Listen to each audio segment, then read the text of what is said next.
விளையாட்டு பிரியர்களுக்கு அன்பு வணக்கம். இன்னும் ஒரு காணொளி மூலமாக உங்கள் அனைவரையும் சந்திக்க கிடைத்திருப்பதில் மகிழ்ச்சி. நான் தில்லியம்பலம் தரணிதரன். கோலி மற்றும் ரோஹித் சர்மாவை பற்றிய ஒரு விசேட காணொளி தான் இந்த காணொளி. இதிலே விஜய் ஹசாரே தொடர், இந்தியாவில் இருக்கின்ற மிக முக்கியமான ஒரு தொடர், மட்டுப்படுத்தப்பட்ட ஒரு நாள் போட்டிகளுக்கான 50 ஓவர்கள் கொண்டதான போட்டி தொடர் தான் இந்த விஜய் ஹசாரே தொடர். அண்மையிலே சாயத் முஷ்டாக் அலி என்று சொல்லப்படுகின்ற தொடர் நிறைவுக்கு வந்தது. இது 2020 போட்டிகளுக்கான தொடர். அதிலே ஜார்க்கண்ட் மாநிலம் வெற்றி பெற்றிருந்தது. ஜார்க்கண்ட் மாநில அணியினுடைய தலைவராக இஷான் கிஷான் விளையாடி இருந்தார். இன்று ஆரம்பமாகி இருக்கின்ற இந்த விஜய் ஹசாரே தொடரிலே இந்தியாவினுடைய அனைத்து வீரர்களும் விளையாட வேண்டும் என்று சொல்லி கிரிக்கெட் சபை ஒரு விதிமுறை ஒன்றை கொண்டு வந்திருந்தது. இதன் அடிப்படையில் நீண்ட காலத்துக்கு பின்னர் ரோஹித் சர்மா மற்றும் விராட் கோலி ஆகியோர் இந்த விஜய் ஹசாரே தொடரிலே களமிறங்கி இருக்கிறார்கள். இவர்கள் இருவருமே சதமடித்திருக்கிறார்கள். இவர்கள் இருவருமே ஆட்ட நாயகன் விருதுகளை வென்றிருக்கிறார்கள். கடந்த அக்டோபர் மாதத்திலே தலைமை தேர்வாளர் அஜித் அகார்கர் சொல்லியிருந்தார், 2027 உலகக்கிண்ண போட்டிகளிலே கோலியும் ரோஹித் சர்மாவும் விளையாடுவது உறுதிப்படுத்த முடியாதது, அதனை நாங்கள் இப்போது உறுதிப்படுத்த முடியாது என்று சொல்லியிருந்தார். ஆக அதற்கு பின்னர் வருகின்ற 2 தொடர்களும் இந்த 2 வீரர்களுக்கும் வாழ்வா சாவா தொடராகத்தான் பார்க்கப்பட்டது. ஆஸ்திரேலியாவுக்கு எதிரான தொடரின் போது ரோஹித் சர்மா தொடர் நாயகன் விருது, தென்னாப்பிரிக்காவுடனான தொடரின் போது விராட் கோலி தொடர் நாயகன் விருது, அந்த ஆஸ்திரேலியாவுடனான தொடரின் போது ரோஹித் சர்மா சதம் அடித்திருந்தார். தென்னாப்பிரிக்காவுடனான தொடரின் போது விராட் கோலி 2 சதம் அடித்திருந்தார். தரவரிசையை பொறுத்தவரையில் தரவரிசையிலே இப்போது ரோஹித் சர்மா முதலிடம், விராட் கோலி 2வது இடம். சரி, அதாவது பரவாயில்லை என்று சொல்லி பார்த்தால் இன்று விஜய் ஹசாரே தொடர் ஆரம்பமானது. இந்த விஜய் ஹசாரே தொடரிலே இருவரும் மும்பைக்காக ரோஹித் சர்மாவும் டெல்லிக்காக விராட் கோலியும் விளையாடினார்கள். இருவரும் சதமடித்தார்கள். அடடா, சதம் தானே என்று சொல்லி பார்த்தால் இருவரும் ஆட்ட நாயகன் விருதுகளையும் வென்றிருக்கிறார்கள். இதற்கு மேல் அஜித் அகார்கருக்கு என்ன வேண்டும்? கம்பீருக்கு என்ன வேண்டும்? 2027 உலக கிண்ணத்தில் இவர்களை விட்டு நீங்கள் வேறு யாரை தேர்வு செய்வதற்காக இருக்கிறீர்கள்? அல்லது அப்படி இருந்தால் அவர்களுடைய பெர்ஃபார்மன்ஸ் எவ்வாறு இருக்கிறது? கோலியோடும் ரோஹித் சர்மாவோடும் ஒப்பிடக்கூடிய வகையில் இருக்கிறதா என்று கேட்டால் நீங்கள் சிந்திக்க வேண்டும். அப்படி இல்லை என்பதுதான் பதிலாக வருகிறது. ஆகவே 2027 இந்த ரோஹித் சர்மாவும் விராட் கோலியும் உலக கிண்ணத்திலே விளையாடுவதற்கான முதல் 2 பேர்களாக இப்போதே டிக் செய்து விடலாம். சில வழிகளில் கம்பீரோ அல்லது அணியினுடைய தலைவர் கில்லோ 2027 உலக கிண்ணத்துக்கு இருப்பார்களோ தெரியாது, உறுதிப்படுத்த முடியுமோ தெரியாது. ஆனால் நிச்சயமாக உறுதிப்படுத்தக்கூடிய 2 பேர்கள் ரோஹித் சர்மாவும் விராட் கோலியும் என்று சொன்னால் அது ஆச்சரியப்படுவதற்கில்லை. இன்றைய நாளிலே 58வது முதல் தர போட்டிகளுக்கான லிஸ்டே கிரிக்கெட்டுக்கான சதத்தை விராட் கோலி அடித்திருக்கிறார். அதிகமான சதத்தை அடித்திருப்பவர் என்கின்ற சாதனை உங்களுக்கு தெரியும், சச்சின் டெண்டுல்கரிடம் இருக்கிறது, 60 சதங்கள். விராட் கோலியை பொறுத்தவரையில் இவர் விஜய் ஹசாரே போட்டிகளிலே இன்று அடித்திருப்பது 5வது சதம். ஒட்டுமொத்தத்தில் இவர் லிஸ்டே கிரிக்கெட்டிலே 58வது சதம் அடித்திருக்கிறார். 16,000 ஓட்டங்களை முதல் தர போட்டிகளிலே விராட் கோலி பெற்றிருக்கிறார். 330 இன்னிங்ஸ்கள் தான் தேவைப்பட்டிருக்கிறது. Sachin 391, Gordon Greenidge 422, Ricky Ponting 430 ஓட்டங்கள். இந்த 16,000 ஓட்டங்களை பெறுவதற்கு என்பதும் ஞாபகப்படுத்தத்தக்கதாக இருக்கிறது. விராட் கோலியை பொறுத்தவரையில் விராட் கோலி இன்று அடித்திருக்கின்ற இந்த ஓட்ட எண்ணிக்கையை பொறுத்தவரையில் மிகச்சிறப்பாக 101 பந்துகளில் 131, ரோஹித் சர்மாவை பொறுத்தவரையில் 94 பந்துகளில் 155, 61வது பந்திலே ரோஹித் சர்மா சதம் விளாசி இருந்தார் என்பதும் ஞாபகப்படுத்தத்தக்கதாக இருக்கிறது. ரோஹித் சர்மாவினுடைய சதம் சிக்கம் அணிக்கு எதிராக, விராட் கோலியினுடைய சதத்தை பொறுத்தவரையில் ஆந்திரா அணிக்கு எதிராக சதம் விளாசப்பட்டிருக்கிறது என்பதும் ஞாபகப்படுத்தத்தக்கதாக இருக்கிறது. இருவருக்கும் எங்களுடைய வாழ்த்துக்களை சொல்லிக் கொள்ளலாம். மிகச்சிறப்பாக இருவருமே விளையாடி இருக்கிறார்கள். ஆகவே ஆரம்பம் அமோகமாக இருக்கின்ற போது இன்னும் இவர்கள் அதகலம் புரிவார்கள் என்று சொல்லலாம். இதைவிடவும் 2 மிகப்பெரிய சாதனைகள் இன்றைய நாளிலே படைக்கப்பட்டிருக்கின்றன. இந்தியாவில் இடம்பெற்று வருகின்ற இந்த போட்டிகளிலே புரியப்பட்டிருக்கின்ற ஒரு மிகப்பெரிய ஒரு சேசிங் ஓட்டு எண்ணிக்கை இன்றைய நாளிலே விரட்டி அடிக்கப்பட்டிருக்கிறது என்று சொல்லலாம். இந்த சேசிங் ஓட்டு எண்ணிக்கையை பொறுத்தவரையில் கர்நாடக அணிதான் இந்த சாதனையை படைத்திருக்கிறது. கர்நாடக அணியை பொறுத்தவரையில் 413 என்கின்ற ஓட்டு எண்ணிக்கையை இன்று இவர்கள் 48வது ஓவரிலே விளாசி இருக்கிறார்கள். ஜார்க்கண்ட் அணி இஷான் கிஷான் தலைமையிலே விளையாடிய அணி 412 ஓட்டங்களை பெற்றுக்கொண்டது. 9 விக்கெட்டுகளை இழந்து கர்நாடகா பதிலுக்கு துடுப்படுத்தாடிய போது 5 விக்கெட்டுகளை மட்டும் இழந்து போட்டியிலே வெற்றி பெற்றார்கள். தேவ்தத் படிக்கல் 118 பந்துகளிலே 147 RCB-யினுடைய வீரர். அதே போன்று அபினவ் மனோகர் 32 பந்துகளில் ஆட்டமிழக்காது 56, மயங்க் அகர்வால் 54, த்ருவ் பிரபாகர் 40 ஓட்டங்களை பெற 413 ஓட்டங்களை பெற்று சேசிங் செய்து வெற்றி பெற்றிருக்கிறது.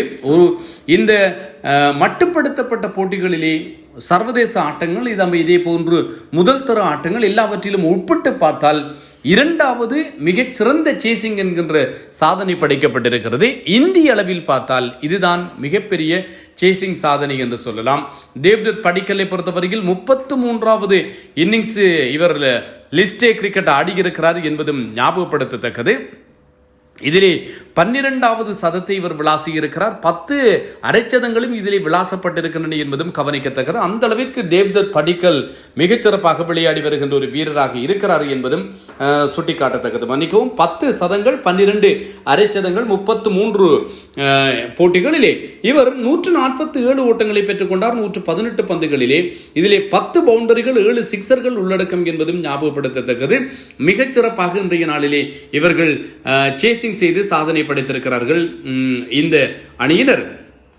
அதே போன்று ஜார்க்கண்ட் அணியை பொறுத்தவரையில் ஜார்க்கண்ட் அணிக்காக இன்று விளையாடி இருந்த அணியினுடைய தலைவர் இஷான் கிஷான் ஏற்கனவே ஒரு ரெட் கோட் ஃபோம் என்று சொல்வார்கள். அப்படி விளையாடியதன் காரணத்தால் தான் இந்தியாவினுடைய 2020 உலகக்கிண்ண போட்டிகளுக்கான அணியிலும் இடம் பிடித்திருக்கிறார்.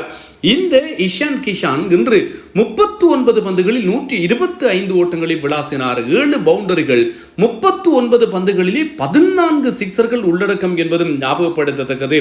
கர்நாடக அணிக்கு எதிரான போட்டியிலே தான் இவர் சூரத் தாண்டவம் ஆடினார். அப்படி ஒரு மிகப்பெரிய ஒரு இன்னிங்ஸை ஆடியும் கூட இந்த போட்டியில் ஜார்க்கண்ட் அணியால் வெற்றி பெற முடியாத போனது கர்நாடகா ஒரு வரலாற்று பெருமை மிகு சேசிங்கை செய்திருக்கிறது. இஷான் கிஷான் 320 இவருடைய ஸ்ட்ரைக் ரேட்டாக இருந்தது என்பதும் இங்கே ஞாபகப்படுத்தத்தக்கதாக இருக்கிறது. மிகப்பெரிய ஒரு போட்டியாக, மிக ஒரு விறுவிறுப்பான ஒரு போட்டியாக இந்த போட்டி பார்க்கப்பட்டிருக்கிறது. இதே போன்று இன்னும் ஒரு போட்டி இடம்பெற்றிருந்தது. இந்த போட்டியை பொறுத்தவரையில் இந்த லிஸ்டே கிரிக்கெட்டிலே 50 ஓவர்கள் கொண்டு ஒரு போட்டியிலே, அது சர்வதேச ஆட்டமாக இருந்தாலும் சரி, எந்த ஆட்டமாக இருந்தாலும் சரி, அதிலே புறப்பட்டிருக்கின்ற அதிகபட்ச ஓட்டு எண்ணிக்கை என்கின்ற சாதனை இன்றைய நாளில் பீகார் அணியால் பெறப்பட்டிருக்கிறது. 574 ஓட்டங்கள் 6 விக்கெட்டுகளை இழந்திருக்கிறார்கள். ஓவருக்கு 11.5 என்கின்ற அடிப்படையில் ஒரு 2020 போட்டியை விட அதிக பெரிய ஒரு ஓட்ட எண்ணிக்கை, ஒரு ஓவருக்கு 11.5 என்கின்ற அடிப்படையில் ஓட்டங்களை குவித்து 576 ஓட்டங்களை குவித்திருக்கிறார்கள். லிஸ்டே கிரிக்கெட்டிலே அதிகமான ஓட்ட எண்ணிக்கை தமிழ்நாடு 2022 ஆண்டு 506 ஓட்டங்களை பெற்றது, 2 விக்கெட்டுகளை இழந்த நிலையில். சர்வதேச அளவில் பார்த்தால் இங்கிலாந்து அணி 2022 ஆண்டு 498 ஓட்டங்களை பெற்றது, சரே 496 ஓட்டங்கள், இங்கிலாந்து இன்னொரு தடவை 481, இந்தியா 458, மும்பை 457 என்ற ஓட்டங்களை குவித்திருக்கின்றன. இதுதான் இந்த 50 ஓவர்கள் கொண்ட போட்டியிலே பெறப்பட்டிருக்கின்ற அதிகபட்ச ஓட்ட எண்ணிக்கை. பீகார் இன்று எல்லா சாதனைகளையும் தகர்த்தறிந்து 574 ஓட்டங்களை குவித்திருந்தது. இதிலே 4 சதங்கள் இன்றைய நாளிலே பெறப்பட்டிருந்தன என்பதும் சுட்டிக்காட்டக்கூடியதாக இருக்கிறது. எல்லாம் அடித்து ஆடியிருந்தார்கள். வைபவ் சூரியவன்சி இன்றைய நாளிலே அதிகம் பேசப்பட்ட ஒரு வீரர். வைபவ் சூரியவன்சி 84 பந்துகளில் 190 ஓட்டங்களை பெற்றிருக்கிறார். Strike rate 226. ஆனால் ஆசிய கிண்ண தொடரிலே பாகிஸ்தானுக்கு எதிராக விளையாடிய 2 ஆட்டங்களிலும் தான் தம்பி சொதப்பினார் என்பதுதான் இந்திய ரசிகர்கள் கவலையோடு பரிமாறுகின்ற ஒரு விஷயம். இந்த மாதத்தை பொறுத்தவரையில் இவர் இறுதியாக விளையாடி இருக்கின்ற போட்டிகளிலே ஒரு மாதம் என்று சொல்லி எடுத்துக்கொண்டாலும் கூட சாயித் முஷ்டாக் அலி போட்டிகளிலே 108 ஓட்டங்கள், இதே போன்று ரைசிங் ஸ்டார்ஸ் ஏசியா கப் போட்டிகளிலே 144, அண்டர் 19 ஏசியா கப் போட்டிகளிலே 171, விஜய் ஹசாரா போட்டிகளிலே 191, ஒவ்வொரு 4 அணிகளுக்கு எதிராக மிகச்சிறப்பாக 4 சதங்களை இவர் விளாசி தள்ளியிருக்கிறார் என்பதும் ஞாபகப்படுத்தத்தக்கது. மிகப்பெரிய ஒரு 36 பந்துகளிலே இன்று இவர் அருணாச்சல் அணிக்கு எதிராக சதம் விளாசி இருந்தமையும் ஞாபகப்படுத்தத்தக்கது. இந்த காரணத்தால் தான் பீகார் அணி இந்த அளவு பெரிய ஒரு ஓட்டு எண்ணிக்கையை பெற்றிருந்தது, 574 ஓட்டங்கள். ஆக மொத்தத்தில் இன்று விஜய் ஹசாரே போட்டிகளிலே 2 பெரிய சாதனைகள், லிஸ்டே கிரிக்கெட்டிலே பெறப்பட்டிருக்கின்ற அதிகபட்ச ஓட்டு எண்ணிக்கை என்கின்ற ஒரு சாதனை, இது உலக சாதனையும் கூட. இதே போன்று இன்னும் ஒரு சாதனை புரியப்பட்டிருக்கிறது. இது எப்படி என்று சொன்னால், மட்டுப்படுத்தப்பட்ட 50 ஓவர்கள் போட்டியிலே இந்திய அளவிலே சேசிங் செய்யப்பட்டிருக்கின்ற இரண்டாவது பெரிய ஒரு ஓட்டு எண்ணிக்கையாக இந்த ஓட்டு எண்ணிக்கை பதியப்பட்டிருக்கிறது. ஏற்கனவே ஆந்திரா கோவா அணிக்கு எதிராக 385 ஓட்டங்களை குவித்தது. 6 விக்கெட்டுகளை இழந்து இதுதான் மிகப்பெரிய ஒரு சேசிங் சாதனை. இன்று கர்நாடகா ஜார்க்கண்டுக்கு எதிராக 413 ஓட்டங்களை பெற்று 5 விக்கெட்டுகளை இழந்து ஒரு மிகப்பெரிய ஒரு சாதனையை படைத்திருக்கிறது. இதைவிட சர்வதேச அளவிலே நாங்கள் பார்ப்போமாக இருந்தால், தென்னாப்பிரிக்க அணி உங்களுக்கு தெரியும், ஆஸ்திரேலியாவுக்கு எதிராக 2006ஆம் ஆண்டு 435 ஓட்டங்களை சேசிங் செய்தது. உலக அளவிலே சர்வதேச ஆட்டமாக இருக்கட்டும் அல்லது இந்த மாதிரி 50 ஓவர்கள் கொண்ட எந்த போட்டியாக இருந்தாலும் உலக அளவில் இன்று கர்நாடகா சேசிங் செய்திருப்பது 2வது இடத்திலே இருக்கிறது என்பதும் நினைவுபடுத்தத்தக்கது. ஆக மொத்தத்தில் விளையாட்டு ரசிகர்கள் இன்று மிக பெருமளவிலே குஷியாக இருந்திருப்பார்கள் இந்த ஸ்கோர் விவரங்களை பார்க்கின்ற போது. என்ன கவலை, இந்த ஆட்டங்கள் இதனையும் கண்கொண்டு பார்க்க முடியாது போயிருந்தது. லைவ் டெலிகாஸ்ட் இல்லை என்பதுதான் இங்கே ஞாபகப்படுத்தத்தக்கது. நான் தில்லையம்பலம் தரணிதரன். மறக்காமல் உங்களுடைய கருத்துக்களை கருத்து பகுதியில் இடலாம். சப்ஸ்கிரைப் செய்யுங்கள், நண்பர்களுடன் பகிர்ந்து கொள்ளுங்கள்.